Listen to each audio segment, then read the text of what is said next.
mikwano gyange bwe tuli mu buwambe mwena gye muli njagala okutwala omukisa guno okubalamusaako mwasize mutya muli mutya tubale tubulanyeemukko nga nange nnyina ebigezezaako okunsalako njagala okusaasira mukwano wange Dr. Buru omwana we ate embwaye gwe yalumye netta njagala kubasaasira mwenna Bannayuganda olw'ebbugumu erigenda mu maaso. Nsabye mukwano gwange Apollo njogere ku bbugumu lino erigenda mu maaso. Emabega tubadde n'enkuba ng'enkuba ebadde yoyinza okuyita ejjenjeero kubanga yetwisizaamu eggaali ya myezi egiwerera ddala ebadde unprecedented nga bayiterabika. Kalo kiba kikulaga nti waliwo ekintu ekikyuka mu mbeera y'obudde mu nsi yaffe wa mu ggwanga.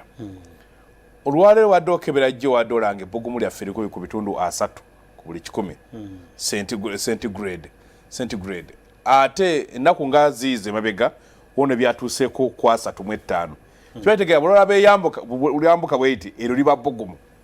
Ate bw'otuuka Ajumani batuuka ne ku bitundu 4. Lyolina ebbugumu lyayetedde n'eggwanga era Southern Sudan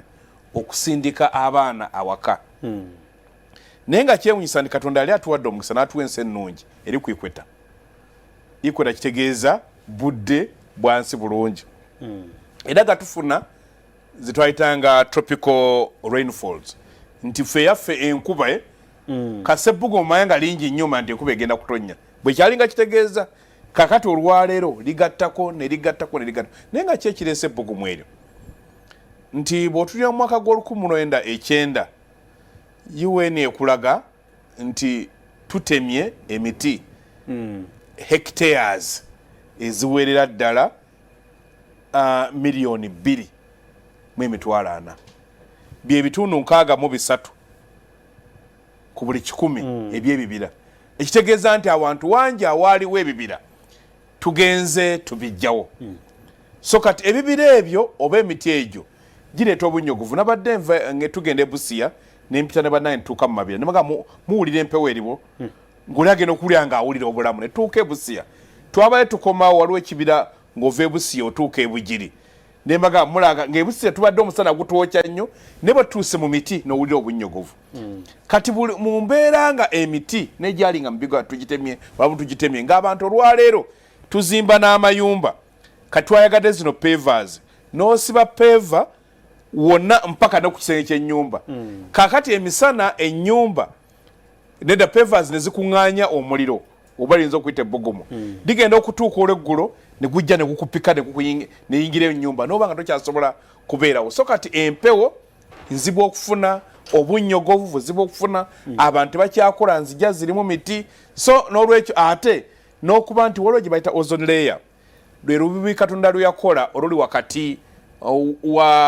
w'ensi n'omusana nti omusana gwali tegulina tutuukako. Naye kati olw'okuba tukoze pollution tutemye ebibira tuvuga zino emmoroka omuko guva mu industry gukubye ebituli mu ozone layer kati ogwo omusana ne guba gututuukako. Kyovula abakugu babagambye nti bwe zituuka ssanga 6 ogw'emisana va nnyo mu musana kubanga omusana ogulina effect 3 guleeta obulwadde bw'olususu ate gweta skin cancer n'ekirala immune system eno gundi amaanyi go agasobola okwerwanako ne gakendeera era ogenda kulaba nga twongera okufuna obulwadde bungi mu bino ebiseera. So nsaba Bannayuganda ffenna tulwane okulaba nga tulwana okulaba tusimba emiti. Wetlands oba byoyinza okuyita wetlands entobazi abantu kye baakola baddiranga Apollo ne baleeta emiti gya kalitunsi mbu bagisimbemu gikaze. Kakati ne batamambwa entobazi zaalinga extension enyongereza ey'ennyanja oba n'emigga nti awantu awannyogoga ongera kakati bwebakazaawo kati olwaleero nti awantu awakalu wayitirivu. So nti buli kiseera nti ekyali badde kiyambako obudde okuburegulate oba olwaleero kalitunsi buli lunaku kalitunsi omuti gumu gunywa ebidomola 4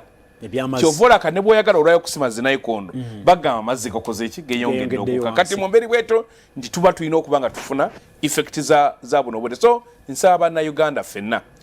kuba gavumenti fe abamu twagivaako nsaba bannayuganda mwenga ggwe mu lujjalo simbamu emiti bw'oba oyinako ku nnimiro oyinza okuzikoza polotiyo nga kwesemba n'ogamba nti nze weekoma ezikola nga boundary nsimbe ki emiti singa twongera okusimba emiti ojja kgenda okulaba nti katolera nti bw'ofuluma ennyumba ng'eyokya otuleko mu compound naye kati tera alina kasiikirize ennyumba ekwokya buli mu akwokya so embeera nti ujja kutuuka okulaba kati nga nabalanise naffe okusimba wano payini omuyitirivu payini ogw'omulaba asobola okukola friction yayo neyeeyokya gwe gw'omuli ogwotera okula e California guleetwa payini so nti n'ebizibu bye tugireese okuva awalala tubireese nga bigenda kutuleetera obuzibu mu nsi yaffe naye nga mbaagaliza okuwera nako lino ebbugumu si lya bulijjo bw'ogamba abantu faani bagamba ez'okulya zimbuzi ate ngule faani obagamba esi naye mbagamba tandika okukola nti mu maaso eyo gye tulaga tube nga tusobodde okulwanyisa obudde buno obulabika nga bukyuse buyinza okufuuka obwa bulijjo kuba bannaffe abali ebwarabu bagamba kino kya bulijjo ate ffe Katonda tekitukolera so kiba tujja kubanga nga tukisasa omubiri gyaffe teyagiteekateekera ino bbugumu tweyanze nnyo tweyanzege Honorable Harold KAIJA Honorable Godfrey Kiwanda Suubi nsanyuse nnyo okukulaba ebbugumu yebadde ensonga KAIJA gyatandise nayo tojjidde na makooti getumanyi aga bulijjo baliziba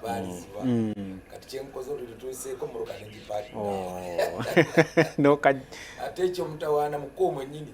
tewaliwo ke bateekawo koyina kukosa oyina kugiteeyo kati gyempiseeyo nga nambanya nga nziruka empisi nobagamba ngoba namba 3 galaawo ku lutindo gwennyini naye mukama yeebazibwe nti nsobodde okujja ate n'okwebaza abantu of course hospitality y'abantu buli lwobatuukamu kyova olaba kiba kirungi nnyo okweyisa obulungi mubulamu nti all time wotuuka ngaoli fixed nga you must by all means to interact n'abantu bw'obadde oyitako bulijjo mu mmotoka oba mu wiwiwi yo time ojja kutuuka ekiseera nga ate ba colleagues bo oyinza okuba si kiwanvu nyo naye akaseera ako Katonda kakuwadde kubeera nabo oluusi okukoma akafunoga nti kati singa sina mukuumi yenna sina driver amalone nensanga omuntu andowoozaako ki namwe mubirowoozaako olumwe otabiro andi bye bireeta omuntu okukakkamu siweka n'obeera Apollo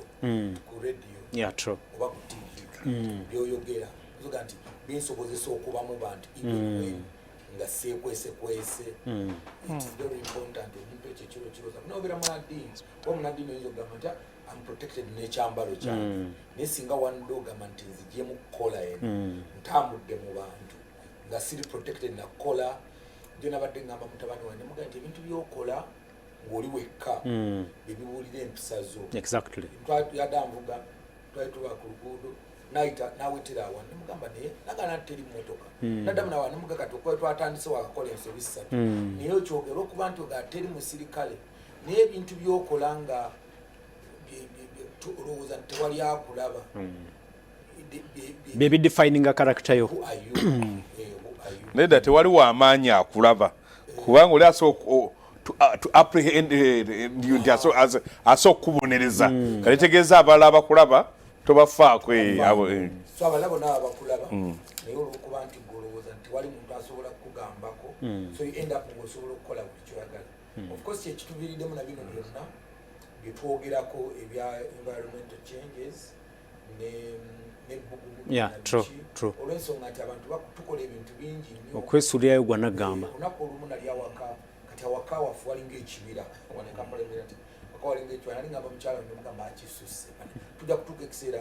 kosinga it's a challenge nti bwe tuba tuvudde mu nnimiro nga tulina betwanika awaka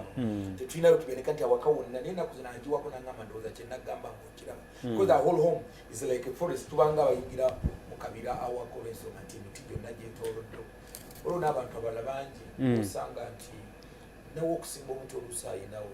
naye nga tasobodde kosa Apollo nalowooza ku kintu kino olunaku luno waliwo bakwano baffe abangi like my friends the opposition members bali very popular naye nga ngamba nti if they can lead a campaign naye nga campaign eyo egatta abantu bonna irrespective of political nalowoozako ku muganda wange Elias he's populated the city for yeah, very true, long time. True. Nenga matisinga alidinganga campaign nga ya kusimba miti. Era mboke munzoganya ku bino ebirala naye ndizinze campaign banna Kampala bonna two things nsobola about cleanliness and kusimba miti. For generations balina okujjukira. When was here kyotwakikola because obukulembeza trust abantu bagikuwa trust bagikuwa ne bakukiririzamu. I remember when I remember parliament ekisanja ekyalinga kyakubiri nasanga abantu tebalina mmere matooke. I did a campaign ekisoboka we nagitandikira naye nga ngitandikira ku kulima matooke na mwanyi. Of course tudobu utayo jina noita onako obujulizi nangabona le watogera boti nesimbe bitoke bina bana bange ne basoma ne bakola ki naye nali sikuwagira na kuwagira for all that time ne bwakoma okufosa kwa naye nga bana bange basomye and this so nze ndowooza nti there are some campaigns that tusobola okukola ku populate katonda gy'abantu wadde. Of course emyaka nga giyise ne tulaba ekibira mu Kampala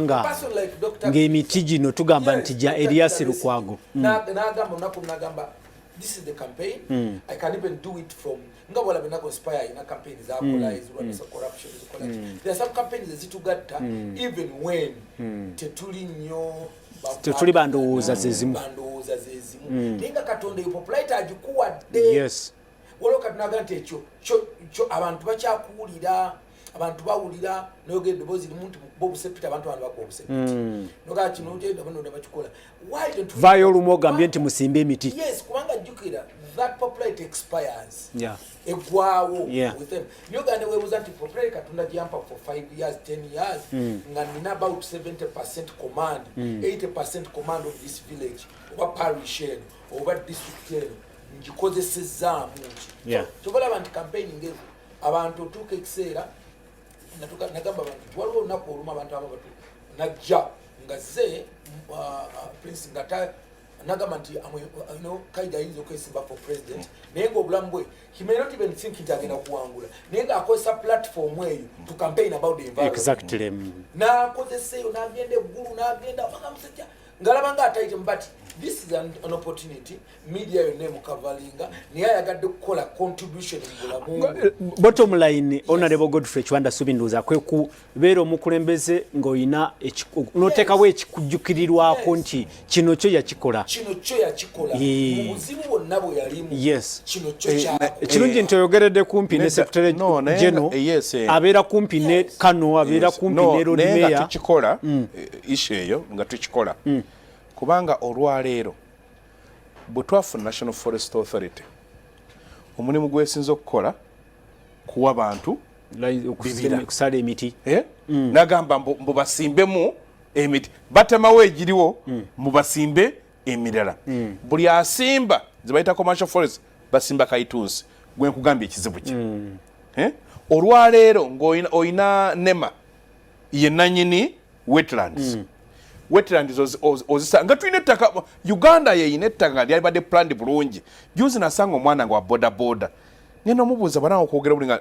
gundi ng'exposure record nagamba nedda nagenda nenkolako egundi Saudi Arabia nga gambwe Saudi naga nti balina awantu wosanga waliwo amayumba nga wa residential n'otambula wala nga ki nga weerega nti nefe osanga bw'otunya gundi drone ng'ekkeberedde Uganda weekulagira nti buli omu akola byayagala twalibadde nogamba nema okuumye wetland zaffe National Forest Authority okumya ebibira byaffe kubanga ebibira ebyo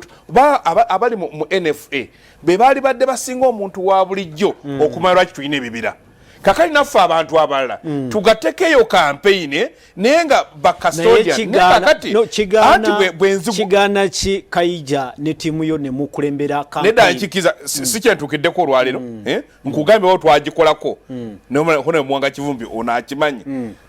nakumbirana ne email akati mwagala abantu kwokya bibira byaffe abalina kalitunsi nga tubabuli obibwaki muba mufuna bakugamba the economic side of it ne mugamba I'm an economist waliwo emiti emirala si Kaitunsi ye kambu yali mu ssente waliwo timba era Kaitunsi si yasinga okukola timba emiti emirala miyitirivu so nga tusaba abantu bakikole ne naawe bagamba ba gatekeepers tulina okuba gatekeepers National Forest Authority n'abalala batulage nti bakuuma ekiro tubeere nga tugattako nenze bwe naakwala nesimba omuntu ayina wandu wasa okusimba emiti gyeki ena oba 10 ne bakwata omuntu najja n'aleeta oba excavator najja n'ayera emiti 100 kakati kyotegeeza nze nteekawo kutegedde bulungi so Honorable Godfrey Chwanda Subi mpozi okwongereza ku kya Harold Kaija campaign ez'ekikabo ekiteera kizibu nnyo okugitambuza nga tokolaganye ne line oba sector department katugambe nga otandise campaign ng'ey'okusimba emiti kyanguwa nnyo ng'okolaganye ne NFA ne bakuwa seedlings yes kati ffe twatugenda kuziika kati bwe muba mugenze ne mugenda nabyo ne mukola ki naye ndowoozaamu nti bano bwe babitandika nga bano ba opposition olw'ebyobufuzi bya wano kizibu nnyo okutuukirira NFA yes actually Kiwanda akimanyi ne bamuwa support ffe bwe tugenda okuziika kirowooza nga engeri gye ndaba ebyobufuzi tusimba ki noga nti kubanga wabeera abantu banyi n'okyoga nti bane tuzza okusimba omuti ffe tuzza na bimuli tuzza okusimba emiti gino era kyetwagamba bwe tunayira gino emiti giri emirala bayinza obutategera tuga nti katwale gya bibala era tuba tugenda ogula ogw'omuyembe n'ogula ogwaki n'ogamba tugisimbe mu kitundu kino kakati okyagazise n'abalala agende nga akola ki kubanga ngisimbye awantu wesigenda gulya ngutaddewo buteezi bwe kitegeeza naawe osobola okusimba omuti gw'otagenda kufunamu ng'omuntu n'olw'obulungi bwensi bwe tuli tusobola okimanyi nti ekibira bw'okitema e Uganda ekikosa n'abeerudde nenda kikosa nakiri mu Amerika bw'okwata amabira n'omutema Amazon awulira kati nze bagiyita ecosystem ebeera system Apollo I agree twayinza okwaliwo obunafu somewhere mu bitongole byaffe NFA eriwa naye kakati njagala nkulage nti bw'otundira the whole of Kampala district as a district where is the forest a National Forest Authority I don't know about waliwo gazetted place ya NFA mu Kampala district gyerabirira tikindoza mu Kampala namave bagiwaayo ne bagifuula gumu naye Kampala yenna ajjuddemu poloti zaffe ng'abantu tusobola okusimba emiti awo wenyini wetubeera because National Forest Authority gyongamba teyina mudda gazetted forest mu Kampala bwe tugenda Wakiso ebiro of course bingi babitemye but even Wakiso 70% to 80% of the land is for private institution private bantu yes kiri tuyinza kitunuliranga kiri nenjala nkubuulire once uchenjola business z'ennaku zino buli muntu yenna alowooza nti ayagala business okwekkuutiriza ku government ebiseera bisinga abasinga bonna bagudde naye ate business eyayingira mu bantu mbaye nakuzo magro inputs nga nzogerako nnyo natukirako ababuko nibagafa abukola tetufayo nnyo bagavumenti tuguzeeko batituguzeeko but we made sure twayingira mu population yennyini yega nti products zagu nituzaagala so kati privately if we lead a campaign mami kaje na udaja naga nti I don't government can do so NFA provision of seedlings is okay bwebango tuwadde oba totuwadde but if a campaign is about tree planting fe twasimbanga emiti mu kyalo ng'otema omutuba n'ogutemako ekitundu sitemu n'ogisimba that stem nejaminatinga omuti gumu kayija gwazzeyo n'agenda ne basimba mu kuziika omuntu bw'anaasigala ng'anoonya endokwa nti ajja kumala kujja Namanve ajja kumala genda Kawanda agula endokwa ey'emu we may not achieve kyetwagala okutuukako naye bw'ebanga ekyangu omuntu okusimba obusimbi emituba ebitundu by'emituba around ku muti wanne waffe Uganda that is it wanne waffe Uganda olya nsigo y'omuyembe n'ogisuula wali n'emera endokwa wansi bwe twalinga tuli emiyembe mu kyalo kitulemera ky'okuddamu ne tusimba problem endala gye tufunye kyekigambo okufuuyira herbicide zino ze tufuuyiza non-selective kuba lulina waameranga akati ojja n'ofuuyirawo bw'omala okufuuyirawo n'akati akabadde kamera nako ne kafa naye naffe of course ennaku ezo mbadde nnima abantu abaali ku TV bayinza nabo kuŋŋaana kubanga of course bwoba olimo olina okumanaginga emiti noma nti kati wano wegiri kangiteeka wano amikaja negiteeke ku lusalosalo n'emiti ate oluusi egiri nitrogen fix gikuyambako ennaku zino emiti ng'emikunyu when I need to care waka try to simba mchibanja change when na watono nnyo mukyalo wembeera da waninga 5 acres niye mbalamu emigavu nga 15 nene yes in that small emigavu nebwe mali bwe nali ntandika unentusango musajja atunda kibaite emikunyu guba muti gwa yero bwe gugwe ebikola byago bivunda mangu nengule emitima nayo nenjiteekamu kati why nti nganjagala nti maybe 10-20 years to come I have a cover nga wantu kati ekyo kiraba so kireri buli muntu sekinomu wali ateeka okubaako kyakulu okutaasa ogendo gatta okukissa ne kifuka part of the culture exactly mbo okusimba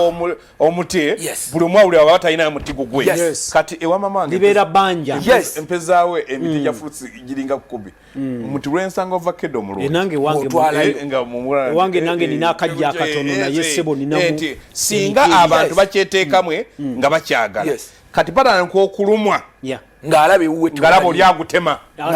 era ngolawo lyagite kakati onatema emiti gyaffe kiki omusajja omu yansanga ntema omuti naŋŋamba gwali muti munene baali bagwali mu lugu twali tugenda kuyisaawo masannyalaze naŋŋamba this is not just a tree this is a forest yes nemugamba nagamba this tree you see it's not a tree ngabo cut a forest down we had to change a line ya masannyalaze nenda karumba nalito amasanze ga electrification mu cyane mugaba nembega iride tucyuse because kigenda kunnemera ko nga kyontinge bangalo nateme ekibira wow so ekyo singa kituyingira mu fenna eggwanga lya fenno tujja kusobola kwanga mituwe tujizimba gisobola okumesa so mbasaba tutekwa n'okwo embracing enkola enebadde etandise Kaija gyayogeddeko nti bwe tugenda either okuziika oba yetwadanega n'ogamba nga nkola kusimba miti singa ozaala omwana n'omusimbira omuti ku birthday n'omusimbira omuti naaweza emyaka 3 ng'alina emiti 3 nga lwojja emiti egyo gitegeeza bulamu bwo bw'ozza okola ki obeerawo n'ayongerako bw'abeera mu Uganda emyaka 8 aba alina emiti 8 bw'oba kale tulina abantu miliyoni 10 abakikoze kakati oba oyina abantu miliyoni 10 kitegeeza oyina miliyoni 10 ezaki ez'emiti ezo noga nti on a wedding lwaki omuntu wali amusiibula bw'ati naga tusimbe wali omuti nti nemukifula nti kifuusa mu DNA yaffe tusobola okuzza embeeno to push it back omuntu tujjanya omutima Katonda bino Katonda era lyatusekerera aga nze nabawe ensi ennungi mmwe muli mukwetta so ffe nyini nze naawe Kiwanda n'omulala yenna buvunaanyizibwa bwaffe bwe tunaatandika ekyo n'oli bw'onalabayo noona obutonde bw'ensi mujja mugirayo emiggo n'olaga nti abantu bagenda kuba ki naye omuntu ajja n'ajja ne batunda butuzibu najja n'asaawo ekibira n'akitwala abantu inaakitwa gira emiti egiri kukuba waliwo omwami nabadde tugenza omukyalira ebusiya kakati ngenda okulaba nga naawe mutwala muto busa ne mugamba muzeeki nagamba nedda gwabadde gugize bwe wagenda kugura ki ennyumba nemusa nanga ng'okifuddeko nnyo nti abantu batera bifa nagamba nnongo neebuuza kubanga mbala wakalu ng'alina mu lujja alina obutitiri bwakatandika nga gwolaba ng'ogubadde mei nemubuuza nti wabadde onoonyambaawo tulina okutandika n'okusala amasannyalaze tugateeke wansi abantu baleme kusikirizibwa nnyo kukola ki kukozesa nku tulina okutandika okwenkalejinga bano abali mu katokolejo abo abalaalo okutandika okukola biogas bafumbise biogas tutandika okukola kuba tulina gundi wind tutandika okukola wind vent waliwo renewable energies nyingi ze tusobola okukozesa ne tutandika okulaba nga oli agenda okulaba nti mazima bakalina kuze sawuna wala balanze okukola sawuna nga si yanku osobola kikola n'oyamba n'abalala nti bave ku sawuna ey'enku kubanga olaba biroole waliwo nebirolanga olusi byamagye nola loole ba yamagye ba government nga yetisezo ki enku nti singa tukikola nolawo kulande okimanyi nti emiti bannaffe gibabbe Congo walombo ejali nga gya myaka 5 n'ebirala omuntu era avuddeko West Africa ng'ali nnyo ennyonyi oyitamu eyo ensi n'olatambula n'otambula essaawa nga 4 ng'olaba green kati bw'olaba abo nga basobola okulima buli kiseera okyera wali oyiseeko awantu awali ekibira ng'olinga ng'omusana gwaka naye nga amazzi n'amazzi galinga agajja ekyo Katonda yali akituwadde tusobola okukikola tutandike affe nga tukola n'abakola policies bakole basale ku masannyalaze gabeera affordable bayenkalejinge abantu sola tulina omusana muyitirivu nnyo gwosobola okukozesa n'okwata amasannyalaze noba nti kati kubanga ebintu ebisobola kati akati nagule kati olwaleero kwata steel omugendezeeko sente abantu beere nga tuli mu ntebe za byuma zaki nti ng'ekintu kye bakozesa wood Ruyari nga kibe nga kyetagisa okola ki okozesa wood tujja kwatteka no nasanyukidde nnyo aba Kyambogo University ndoza zabadde weeki nga 3 nye mabegaawo waliwo omuti ogw'ebyafaayo ekigambibwa nti Ssekabaka Muteesa mwe yatuula okuwandiika ebbaluwa eyayita abayigiriza abasomesa bajje basomese wano Bannayuganda batuuse gwagudde yes gwagudde gwokka gwatuuse okugwa gwokka omuti ne guggwa nga gukaddiye naye era university yafulumiza ekiwandiiko okutegeeza ensi nti omuti guno bannaffe si ffe twagukoze tugukuumye naye gutuuse ekiseera gwegukka gukoze onaamanyi omuvule gwe namugoona edda abaddugavu baali bagezi mu koma environment nga bakutiisa ti ogwo omuti gulimu omusambo ebintu ebyo kye babikolanga olio kujoki era ogwo omuti nga n'abawumeme nga bagutya n'abakola olugulanga nti mulimu omusambo ogutudde omu bw'ogezaako n'ogusala nga ki kye baalinga bakola nti omuntu alina byatya tulina n'obubira eyo mu byalo omuntu aga nti akakabira ka gundi naye nga akabira ako think ekigendwa kyalinga kakuuma preserve waffe twalina gasima akabira kawanga naye nga kakutte bwekati okayitamu biki naye nga it was for preservation however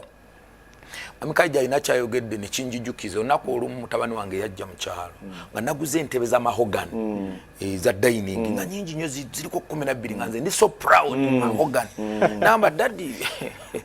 I didn't know that ye yalaba emiti gyotemye yes yalaba na miti yangamba daddy you killed a forest ne mugamba kakata yina so proud ndabe entebe okuze kyakabi buli ntebe naye nga mahogany enzigi biki kanenkirozaako ne ngamba how much wood was destroyed yes nsobole zino entebe nsobole okufuna zino zenna enzigi of course waliwo emiti egibagikuze nga balina okikola naye bwe kikubeera mu bwongo ne kibeera nga ng'olaba wherever you see that you see destruction kaka naye ffe this the reverse tife bwe tukiraba tulaba mu ngeri y'okwewaana naye my son omutabani wange yanchallenginga that we are seated in a forest ne mugamba what do you mean agamba nti getting all these chairs that means there was a forest that was cut okukola entebe zino ziringa 15 okukola this wood okukola kanangamba at this house nampa challenge okwongera bwe nafuluma ngamba let's go and plant more trees because actually we destroy the trees to make ourselves comfortable in the house so entebe yo jo tuddeko kyetwagala okugamba gwatulaba nti wayino omuti gwe baatema otule ku ntebe eyo olokobere ku dining eyo so kyoyina okukola kiri kimu kyokka okusasula ebbanja eryo fuluma olwaleero ogenda osimba omuti ogwavamu entebe eyo gyotuddeko nedda bw'oyogedde bw'otyo n'obanga alagaba nti emiti tegirina kutemebwa tuteekwa kwongerezaako bakiyita sustainable use of forests nti ekibira bw'otema omuti wabeerewo enkola nti oteekwa kuzzaawo anti mu nsi endala ezina bakola ki oyina n'ogutema license so waliwo agigaba kakati eri gyagigaba ne bajja kyova oba nti World Bank eno yatukola byokwenda policies ezakendeza abakozi ba gavumenti wabeeranga oyo ajjalamu najjanaga guno temujja nibagaana kati watu olina license nga totema kimiti naye ekisinga obukulu nga naawe kendo waliwo akabira kali singa oba otuuse ekyanuuna waliwo akabira kabeeranga ku mukono gwa ddyo kati abatwala kali nga kali thick nga ne bwe ntuukawo nnyimira n'okwima nenkatunulako ogenda okutuuka ewamikka kali nga like 3 acres kali kyemu ku mukono gwo bweguti oba ovaaho yima kali ku kkono ova ewamikka nga tunatuuka kyanuuna kati akabira ako nga buli lwenkapitako neŋŋamba ddoba neŋŋamba I love this forest why town the bank kati kweweza ng'omwaka ne bakadestroy bakonna nebatasigala dda akantu nendowooza nti wabagenda kukola woki mwana wange nsangawo bukasolisoli and nothing has been done there and it's destroyed so ekyo mamekayo kyabayogerako nti singa kali kyetuyingiramu nti wano ntemyewo but how do I replace nedda ate ekintu ekisinga obukulu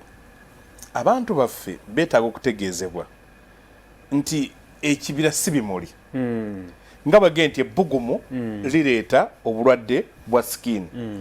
lireeta obulwadde bwa cancer skin cancer egundi ebbugumu lireeta immune system okolaki oli n'akimanya nti kyoli mukutta gwe kigenda kutwa oli muganda wo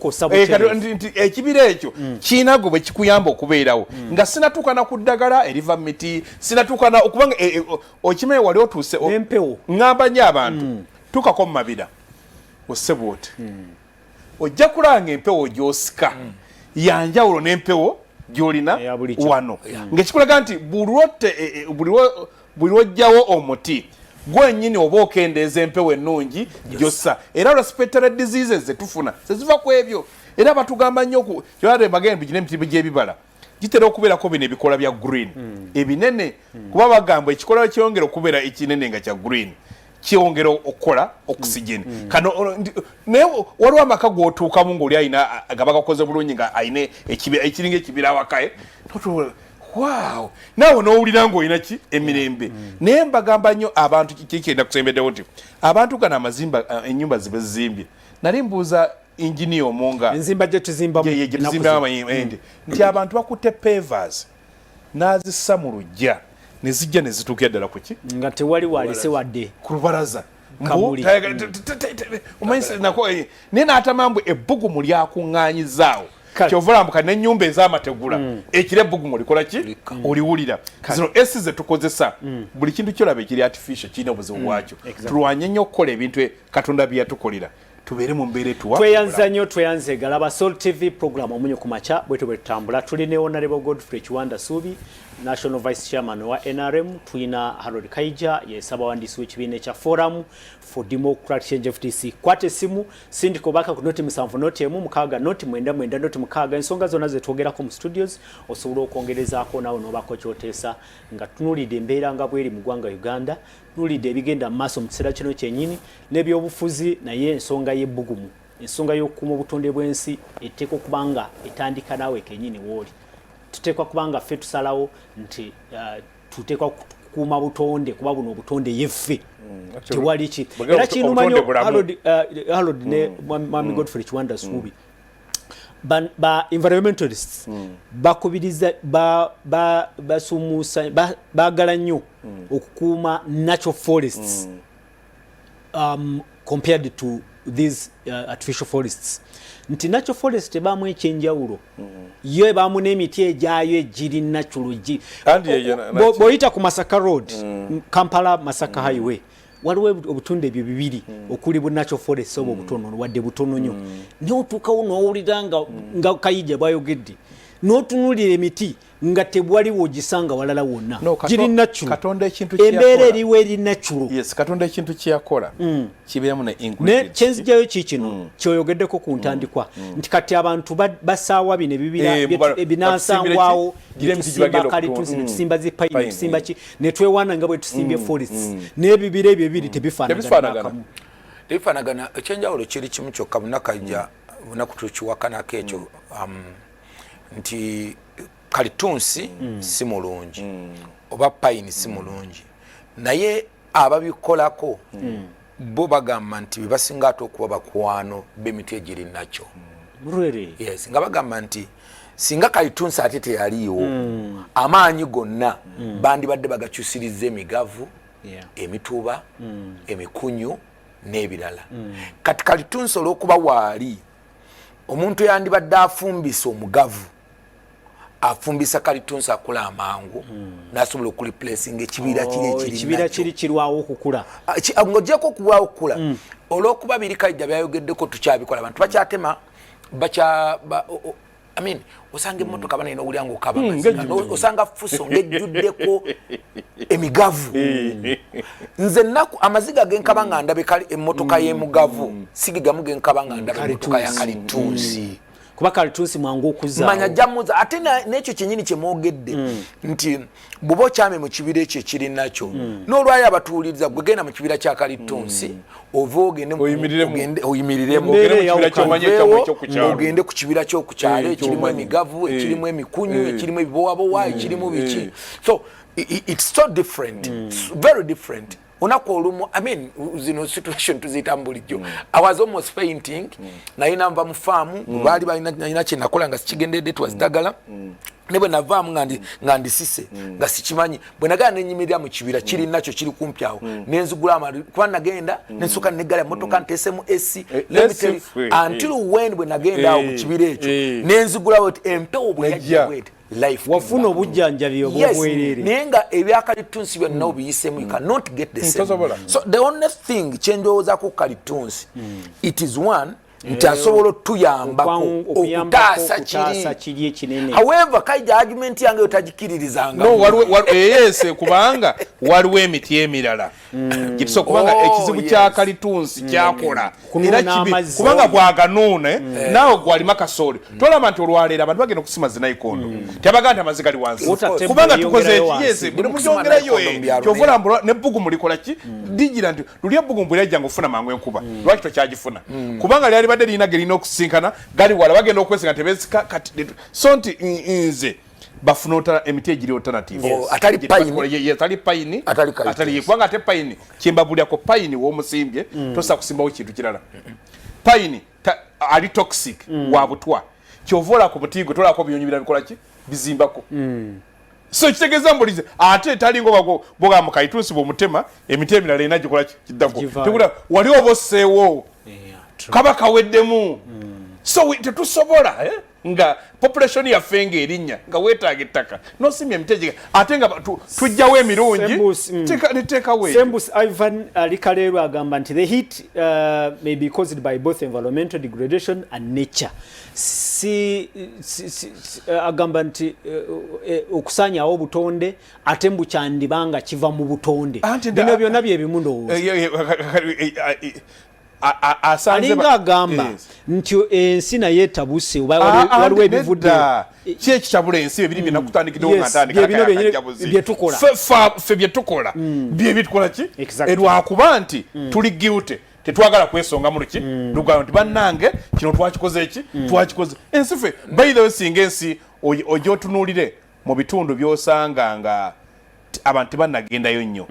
ng'abantu bakyali bala nga balinga abo bakyali ennyo buloye okyenti osangayo ng'embeera ng'eringanga ndala nnyo n'abantu n'osanga lumonde go balima ng'omulaba tafanagana eno kabeere muwogo kakibeere kitooke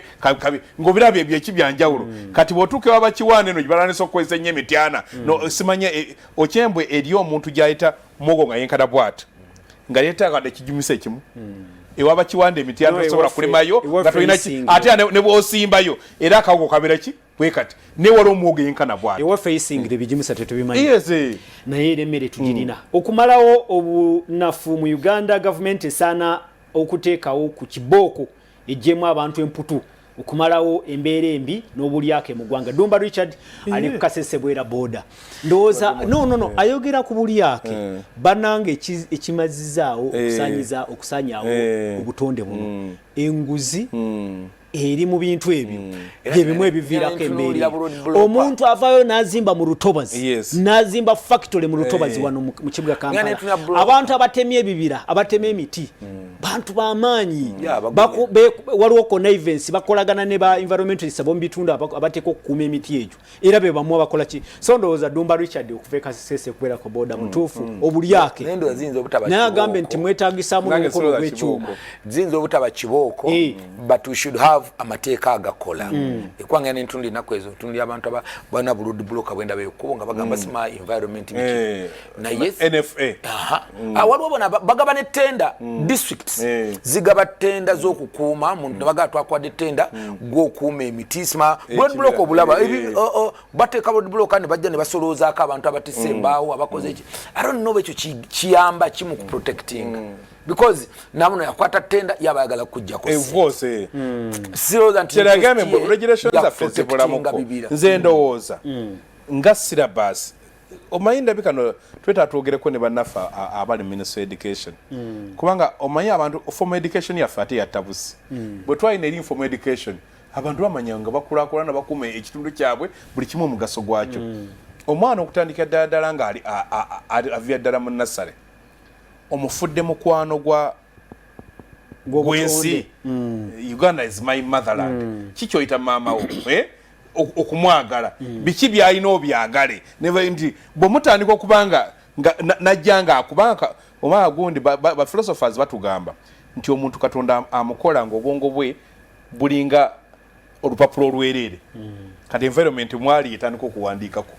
so kyovula abantu abapya kulina okutandikira kyovula omuntu omupya asule wa Kiwanda yeyajja n'amugamba hii ne daddy ezentezo okimanyi bwe kiba kyogize kubanga eri bamugamba ebyo si bikulu kakati singa abo beera nabo tubeera nabo abato abayizi n'otandika kuba waliwo abagubi babatereyo essomo kubanga omwana obwo agamba ekintu olina bw'oswala nagiwulirako ey'okutandika okusomesa environmental conservation mu bayizi yes erina okubeera deliberate bwe tunajjanga ng'abaana bajja generation ejjanga enkula ojja genda okulaba ng'omwana Kiwanda kuba omuntu bw'osomesa omwana wo atandika okuwa amagezi nga nti taata nedda otwaguzaawo ettaka kuliko ekibira tukirekeko tukozese ki ennaku zino abagula emmwanyi ebitongole bigula emmwanyi ebweru byasazeewo ku blacklistinga omuntu yenna eyasaawa ekibira asimba emisiri egyo gyonna ya blacklist ate ogiraba bw'ogenda ku guno ku Google Map osokulaba wali ekibira agamba nti bizinesi ezisinga mu Uganda za banene mu gavumenti abatema ebibira banene abazimba mu ntobazi banene bonna tewali abakuba ku mukono sooka olabe Lwera kyebagikoze John ali Luzira agamba nti Apollo nkwagala nnyo naffe tukwagala nnyo John Luzira tweyanzege bwetyo bwe tutambula tufuna abubaka bwamwe mugamba ki ku nteekateeka eno ey'okutaasa obutonde nga kati kituuseeko obutereevu omanyi tubadde nga oyinza okulowooza nti kyagundi ng'olowooza nti kyagundi naye kati olwaleero ebbugumu teriina gwe litaliza omunene n'omutono example ennungi yalowooza mbu essi egenda kumuzzengu ey'emmotoka agenda bwe yagenda n'afuna eri Katonda gy'akola mu nkola gy'akwakalo ye amayi bwe yagikola agenda ogiraba nga ki yanjawulo singa abantu bakitegeera mbugoloza simambu nyina essi nze nyina swimming pool waka ojja mwe nakuzo kati gocha nti mukasana ogwamu mu kidiba kyewaka n'owoga ogawulira gakola kigocha kati nabuza nago tugateeke mu fridge gasobola kale tufuna obaka babatulaba so Katonda waliwo yagonde agaye kintu ky'omusenyu waliwo kitegedde nti omusenyu bw'osimawo inchi emu gy'osima ey'omusenyu ekwetagisa emyaka 5 okudda mugu gwekole gwezimbe ate omusenyu yegalinga amaka ga gundi kati abalina ebyennyanja era ogala kidage nti waliwo ebintu Katonda byakola ng'eba extension golaba ng'ennyanja ekomaano olutobazi a breathing space luli part of it n'ogwo omusenyu kati lwogujjamuko okulaba ng'ebyennyanja bagamba byeyongedde kubanga ebyennyanja gye bikola ki gye byalulira yes naye bannaffe ababisoma balina ziddiguli empitirivu mu bintu bino n'obuuza kubanga lwaki yabisaba ku university n'asoma diguri olw'okuba alina gye lyayagala ne bamugaa kati naye kituzaayo eri gye nkugambye nti kyobogerako sustainable use tetusobola agamba nti omusenyu mulwera olina kuplaninga agamba nti emiti tetugitema naye bw'otema ozaawo ki bw'osima omusenyu enkola eryetya ey'okuzaawo okuba waliwo enkola ey'okuddamu okubika ebinnya gye basimye omusenyu baddemu babikewo zize nagamba ezirayisinsi so ndoza follow up ne supervision ya of course waliwo ne utajja kuzza bwana Kiwanda kanzio message zino then tunzike Mr. Apollo I am Mukisa Alan from Chengera Town Council. Corruption is the problem big people are building in swamps ndozo chiwulira era chikomye mbadde gamanti waliwo tugende maso agamba ati amwase mutya Apollo nze keroje okuveka tweka batolo Town Council Kasese nze nga nkyasoma batuyigiriza nti botema omuti gumu ng'osimba 10 sort kwendi enkola yekyaliyo Kiwanda nti bw'otema omuti gumu olina okusimba 10 kakati eyo culture gye tugamba nti gye tulina okuzza that culture oba ekyo okutuyingiramu tekyetaagisa miggo buggo kuba kati gino gitukubiddwa ffenna egyakusinziza nga teweebase abamu miggo yes abamu teweebise abamu n'amadirisa mugaggula anti bw'ogaggula oti abalenzi ate batamuza ka WhatsApp akagamba temuggula madirisa emisoto eminene giyinza okukola ki kuyingira kakati awo kati emigo gitumala nga tonasanga giri gya poliisi agambye nti waliwo ebifo ebimu emiti mingi naye ebbugumu lingi ndowooza waliwo ebirala waliwo ebirala waliwo ebirala mu bbanga nze Saamu kyayogera kituufu alina okukimanya nti ekintu kyokola wano effect yakyo affecting abantu bonna so siga nti miti gyo gyokka gye wasimbye mu lujja gikumala lwo n'enkuba etonyeewo olina okunyikiza abalala bonna neyabeera nga bonna bali so talooza balooza nti olwokuba yalina emigava 3 awaka kati enkuba ateme egy'omukyalo kasawano kale tusigaze eddakiika ziri nga 2 zokka simanyi oba muyina ekigambo kyemusobola okuwunzika nakyo Honorable Godfrey Kiwanda Suubi nze kyensobola kwogera nti of course fenga Buganda n'okwetoloola tulina advantage nti obwakabaka bwinayo enteekateeka y'okusimba emiti nyo babadde bagira lwakyo olaba nti n'omukwanjula baleeta muti bakisawo ng'etteeka etteeka weerira erisimba emiti naye abamu bagiba bagisimba nti Ssaabasajja nga yatuduumidde ate kisobola okusingawo okuvaawo era nenze kye nali njagala okuva edda nali nga nkyogera nti abantu balekerawo okulowooza nti okusimba emiti olina kuba na seedling yokka no tekisobola because ne bwe twagendanga wansi y'emiyembe egimera n'ogukuula n'ogenda n'okuzimba osobola okusimba siteemu y'omuti emiti ng'ejjirikiti emiti ng'emituba emiti otema butemi siteemu emiti ng'emikunyu ng'emigavu olutema ettabi lyagwo n'oguteekawo kyova olaba nti ebiseera ebimu bwe tusimba emiti egyo ku faamu ng'obadde oyinga ku faamu bwoti gimera ne gimera so kitegeeza nti tusobola okusimba emiti even without seedlings however ole bintu abitusimbye katula mu Buganda kituyamba nnyo ebitooke ebyo birabanga because those bananas omuntu olusuku nga lonna lujjuddeko endagala bulungi lonna it does that forest cover kwa chovola nti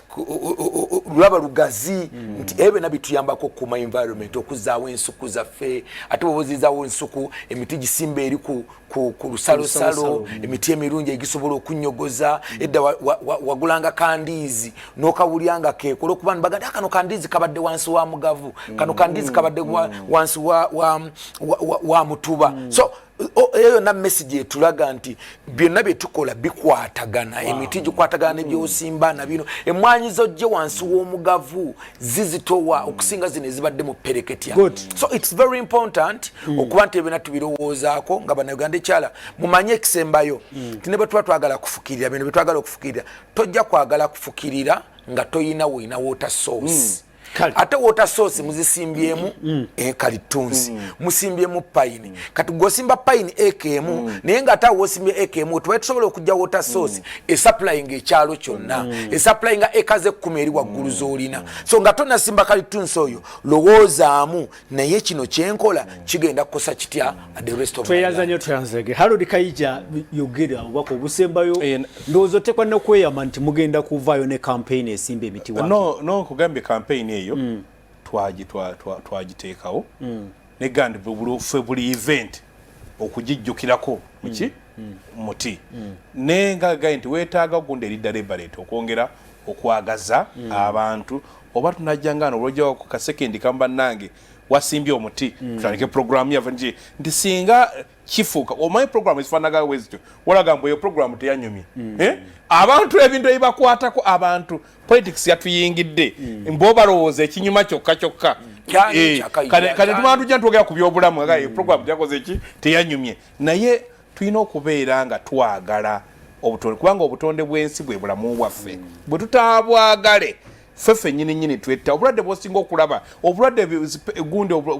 bwolaba kati obulidde ebirime ebyaffe olaba kati olwaleero kubanga kati tonde bwensi tubufuna mu biyitivu juzi government yali egaba budongo forest naye nga bagaba budongo forest nga yesuza ebika by'ebinyonyi 250 ng'ebika 50 mu nsi yonna biriki biri wano okawuka ng'amazike n'ebira nti obutonde bw'ensi bwa mugaso nnyo gye tuli tulwane tubukuume naffe tusobole okufuna emirembe mbagaliza